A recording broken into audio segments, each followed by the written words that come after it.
და შემდეგი სტუმარი, ვისაც დაველაპარაკებით, ეს არის ნინო კალანდაძე, ჭავჭავაძის ცენტრის თანადამფუძნებელი გვერდთვება. ნინო, მოგესალმები. მადლობა, რომ მონაწილეობთ ჩვენს ეთერში. აი ამ საკითხით მინდა, ასე ვთქვათ, დავიწყო ასევე თქვენთან საუბარი.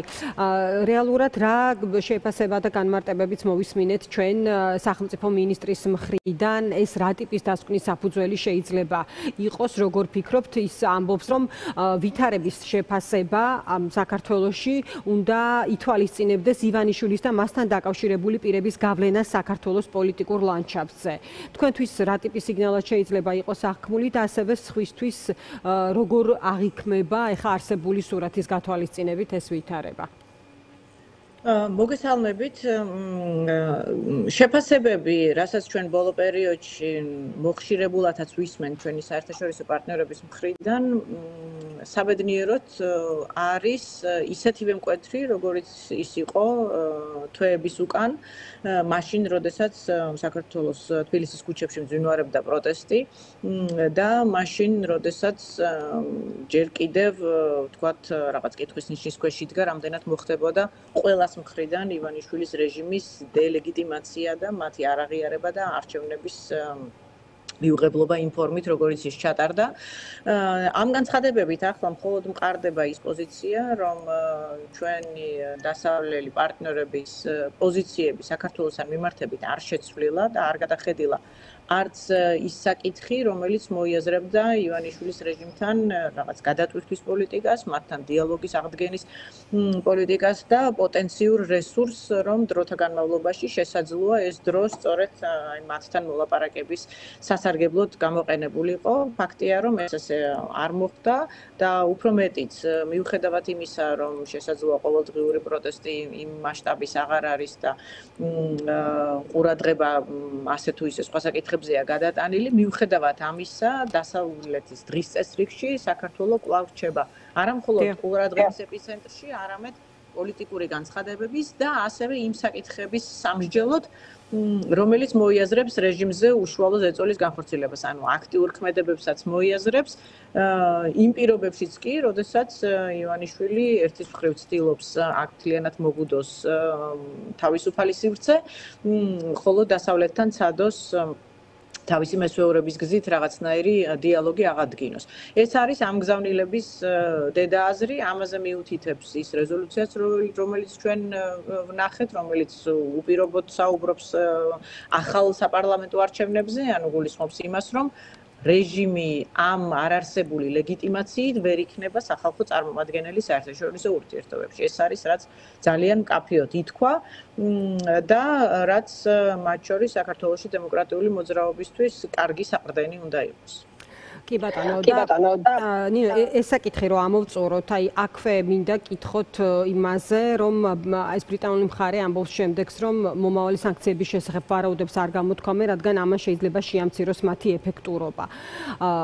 აი ამ ნაწილზე რის თქმა შეგიძლიათ კონკრეტულად, ბრიტანული სანქცია რთულია, რომ ალბათ არ იყოს ეფექტური, კიდევ ერთხელ ვიტყვი, იგივე ივანიშვილის ქონების განთავსებიდან გამომდინარე და არა მხოლოდ მისი, ხო, ალბათ აქ სამიზნე შესაძლოა ის გარემოცვაც იყოს, რაზეც ხშირად არის აქცენტი გაკეთებული შესაბამისი პირების მხრიდან თუ რაზე დგას სისტემა და ასე შემდეგ და რა ტიპის ქონებებს განკარგავენ ესა თუ ის ადამიანები. ანუ ეფექტური აი რა შემთხვევაში იქნება სანქცია და აქვს თუ არა აქ დროს მნიშვნელობა? იმიტომ რომ კიდევ ერთხელ ვიტყვი, გარკვეულწილად ამ საკითხის ანალიტიკოსები ხშირად აკეთებენ აქცენტს იმაზე, რომ ეს აქამდეც უნდა ენახა საზოგადოებას და რაც მეტი დრო გადის, თქვათ, ის შესაძლოა ნაკლებად ეფექტური აღმოჩნდეს. აი თქვენ თუ იზიარებთ ამ მოსაზრებას, თუ არა, რა არის თქვენი არგუმენტები? ხო, რასაკვირველია საზოგადოებას და მეც მათ შორის გვინდა რომ ამ სანქციების ამოქმედება უფრო სწრაფად მოხდეს, სწორედ იმიტომ რომ ჩვენ ხედავთ რეპრესიული მანქანის ყველაზე მძლავრ, რა ვიცი, ფორმებს თუ გამოხატულებას ამ პირობებში, სადაც ეს დრო, რომელიც ფიქრისთვის სჭირდება ჯერ კიდევ ჩვენს დასავლელ პარტნიორებს, არადგება იმ ადამიანებს, რომლებსაც ყოველდღიურად იჭერენ მოქალაქეებს, ახალგაზრდებს, რომლებსაც პატიმრობაში არიან, რომლებსაც ბევრ წელს უსჯიან და ეს არის ცალკეული საზოგადოებრივი და ინდივიდუალური ტრაგედიები, რასაც ჩვენ აი ამ პერიოდში ვუყურებთ და რა თქმა უნდა, ყოველი მომდევნო დღე კიდევ უფრო მძიმეა ქართული საზოგადოებისთვის, ვიდრე იყო წინა დღე. ამიტომ რასაკვირველია, ჩვენ ყველას გვეჩქარება ეს სანქციები. ამავდროულად გვესმის ახლა ჩვენც რომ ამ სანქციების ამოქმედება ერთი დღიდან მეორეზე ასეთი სისწრაფით ვერ ხდება. ვისურვებდით რომ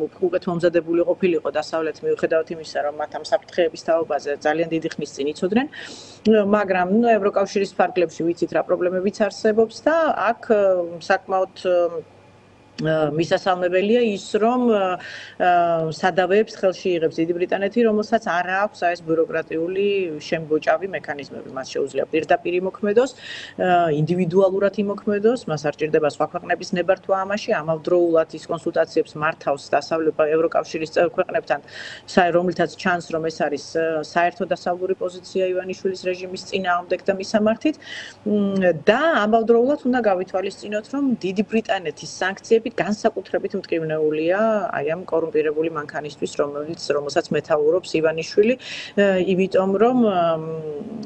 იმიტომ რომ ისინი ითვალისწინებს არამხოლოდ თქვათ სავიზო შეზღუდვებს და გადაადგილების შეზღუდვებს, არამედ პირდაპირ და ინდივიდუალურ ფინანსურ სანქციებს, რომელიც ძალიან მტკივნეულია უმეტესობა იმ ადამიანებისა თუ ყველასთვის არა, ვინც აი ამ ვერტიკალის ნაწილია, იმიტომ რომ ამ ფინანსურ რესურსს რომელიც მათ მოიპოვეს ქართული სახელმწიფოს მხრიდან კორუფციის გზით და ქართული ხალხის ხარჯზე და ძარცვეს მთელი ამ წლების განმავლობაში საქართველოს ეკონომიკა და ქართული ბიუჯეტი, რასაკვირველია ამ ეს ფინანსები, ეს ფინანსური თუ მატერიალური სიკეთეები, რომელიც მათ მოიპოვეს, არის საერთაშორისო ცივილიზებული ფინანსური ინსტიტუტების მიმოქცევაში. ამიტომ მათი შეზღუდვა ნიშნავს, რომ პრაქტიკულად ყველაფერი შეიძლება დაკარგონ, რაც მათთვის ძვირფასია. ეს ფული არის მათთვის ერთადერთი რაც ძვირფასია. მათ ქართული სახელმწიფო არ ადარდებთ, ქართული ხალხი არ ადარდებთ, ქართული დემოკრატია არ ადარდებთ და საქართველოს ევროკავშირში გაწევრიანებაზე არ ზრუნავენ. რაზეც ისინი ყველაფერს თმობენ, რის სანაცვლოდაც ისინი ამას აკეთებენ, ეს არის აი ეს უამრავი რაოდენობით მილიონობით თანხები, რომელიც მათ მოიპარეს და ამ ფულს შეექმნება დიდი საფრთხე. აუცილებლად შეექმნება იმ მატერიალურ და ფინანსურ სიკეთეებს, რომელიც მათ მოიხვეჭეს, თუ დიდმა ბრიტანეთმა სრული მოცულობით და მასშტაბით ამოქმედა სანქციების ის პაკეტი, რომელსაც განიხილავს. ხადია, რომ ჩვენ ახლა ინდივიდუალურ სახელებს ამ ეტაპზე ვერ გავიგებთ, მაგრამ ეს სანქციები განსაკუთრებით ეფექტური უნდა იყოს სწორედ აი ამ სისტემის რყევის თვალსაზრისით. ახლა ივანიშვილს გადაწყვეტილება მიღებული აქვს, ივანიშვილი თვლის, რომ მას დასაკარგი არაფერი აქვს და ივანიშვილი თვლის, რომ მისი ფუნქცია და ამოცანა არის, რომ საქართველო აუცილებლად უნდა დატოვოს რუსული გავლენის ქვეშ და აუცილებლად მან ამისთვის უნდა ძალაუფლება შეინარჩუნოს, რომ ეს მისი მისია მიიყვანოს ბოლომდე და ამაში რამდენად მთელი მისი ვერტიკალი მზად არის, რომ ჩაყვეს, გამოჩნდება, რამდენად ვის ეტკინება სწორედ ეს ფინანსური სანქციები და ამ მიზანს ემსახურება აი ეს სადამსჯელო სანქციები, რომელსაც დიდი ბრიტანეთი განიხილავს. დანინო, ასე მინდა გითხრათ ეუთოს რეზოლუციისა და დეკლარაციის შესახებ იცნობთ შესაძლოა იმ განცხადებებს, რომელიც კეთდება ქართულ ოცნებაში, მაგალითად პაპუაშვილი, რომელიც ამბობს, რომ მხარი არ დაუჭერია და დეზინფორმაცია ვრცელდება და ასევე ამბობს, რომ სხვებს უნდათ ქართველი ხალხის დაზიანება, ვხედავთ, რომ სწორედ მათი მცდელობით ჩაიწერა ის ნახევარიწიანდებაო, რომელსაც რა თქმა უნდა არანაირი მხარდაჭერა ჩვენი არ ექნებოდა და აი ეს სურათი, რაც არის ახლა ამ ეუთოსთან დაკავშირებით კონკრეტულად ამ დეკლარაციის ტექსტზე, რა სიგნალია, როგორ ფიქრობ ყველასთვის, ხო, მათ შორის იქ არჩევნების საკითხზე არის კონკრეტულად საუბარი და მოწოდება.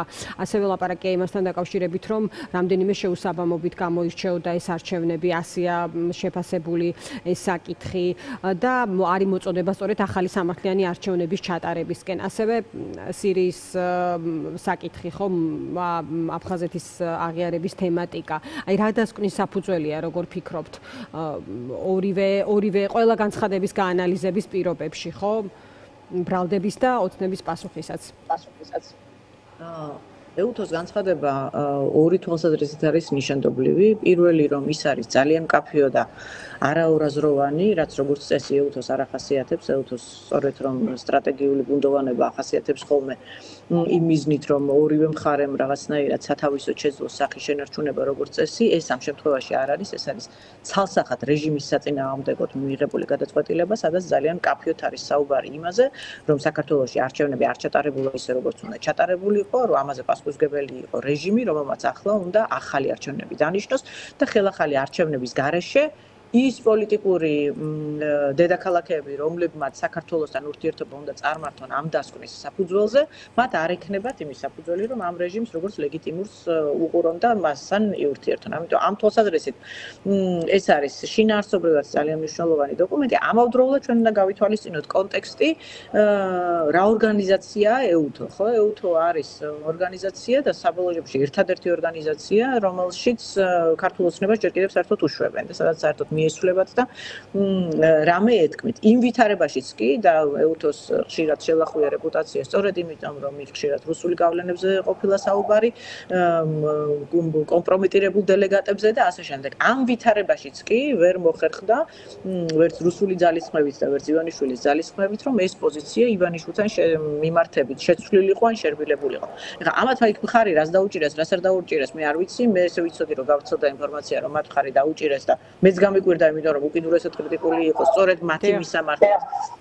ამიტომ უფრო დამაჯერებელია ის, რომ არ დაუჭირეს მხარი, მათ შორის იმის გათვალისწინებით, რომ საუბარია სწორედ არაღიარების პოლიტიკის გამოხატულებაზე სირიის მიმართ, რაც ასევე არ არის ივანიშვილის ინტერესი პირიქით. ივანიშვილი მოსვლის დღიდან ყველაფერს აკეთებს იმისთვის, რომ ოკუპანტის ინტერესები გამყარდეს საოკუპაციო ტერიტორიებზე და უფრო მეტიც ანექსიის პოლიტიკას ემხრობა და ამას აძლიერებს საქართველოში. ანუ ის ცდილობს მთლიანი საქართველო ჩააბაროს რუსეთს და ოკუპირებულ ტერიტორიები საერთოდ მოწყვიტოს საქართველოს სამუდამოდ. ეს არის მისი ამოცანა.